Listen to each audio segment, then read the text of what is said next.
उद्देश्य क्या है आज के दिन? हाँ, ये जो कार्यक्रम है ये गुफ्तगू मंच की लड़कियों द्वारा किया जा रहा है। ये एक मेला हम मना रहे हैं जिस पे हम 3 मुद्दों पर बात कर रहे हैं: शिक्षा, स्वास्थ्य और हिंसा।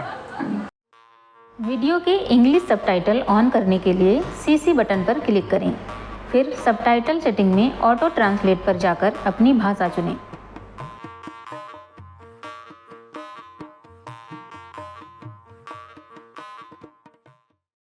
आज बरांगना का कार्यक्रम जो चल रहा था उसमें सभी लड़कियां और महिलाओं को एक शिक्षा दी जाती है, उनके शारीरिक संबंधित में जानकारी दी जाती है और उनकी हक की लड़ाई भी बताई जाती है और उनको बाहर निकालने में बहुत चुनौतियों का सामना करना पड़ता है। आज आप देख सकते हैं यहाँ 105 लड़कियां और महिलाएं बाहर निकल कर आई हैं। वो अपने हक की लड़ाई और अपने अंग शरीरों की जानकारी किस तरह का अधिकार होता है।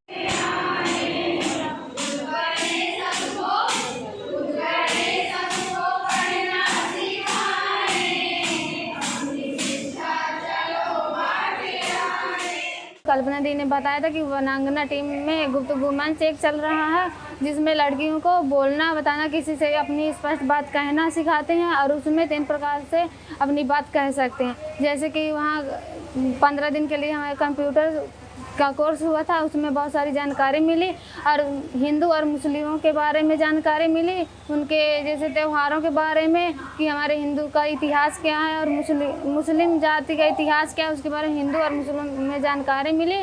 और वनांगना टीम की संस्था को हम ये कहना चाहते हैं कि जो गांव की लड़कियां बोलना एक भी नहीं जानती हैं, बताना भी नहीं जानते कि मैं जो हम झेल रहे हैं, जैसे कोई दूसरा व्यक्ति हमें बोल दे तो मानसिक संतुलन पर हमें बोझ पड़ता है, उसे हम गुफ्तगू मंच जो चला रही है वनांगना टीम कल्पना दी, उसे हम कह सकते हैं। और गुफ्तगू का मतलब है आपस में बातचीत करना।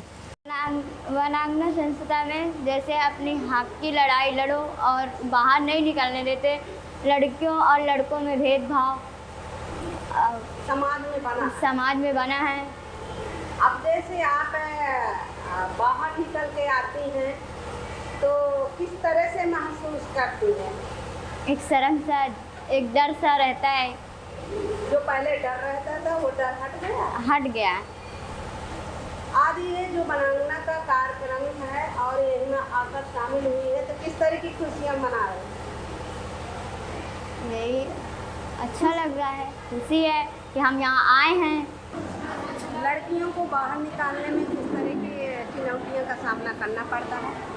जी, लड़कियों को जब बाहर निकालते हैं तो थोड़ी दिक्कत तो होती है, क्योंकि गार्जियंस को लगता है कि लड़कियों को घर पर ही जो कुछ सीखने को मिले वो सिखाए, लेकिन हम उनको कन्विंस करना पड़ता है, उन्हें तैयार करना पड़ता है कि जब तक लड़कियों को बाहर नहीं भेजेंगी उनको दुनियावी बातें कैसे पता चलेंगी। तो थोड़ा बहस करना पड़ती है, लेकिन हो जाता है। मेरा मानना है कि लड़कियों को अगर मौका मिले तो वो किसी भी क्षेत्र पर काम कर सकती हैं।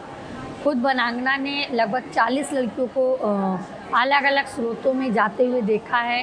कोई मॉल में काम करती हैं, कोई सामाजिक कार्य करता है, कोई ATM में काम कर रहे हैं, कोई इंस्टीट्यूट में काम कर रही हैं, कोई राज्य के बाहर जाके काम कर रही हैं। तो अगर लड़कियों को मौका मिले तो वो रोज़गार से जुड़ सकती हैं। अभी तक हमारे वनांगना के कार्यक्रम हमारे साथ 2500 लड़कियाँ जुड़ी हैं और उसमें से 50 लड़कियाँ हैं जो रोज़गार से। खबर लहरिया, आपकी खबर आपकी भाषा।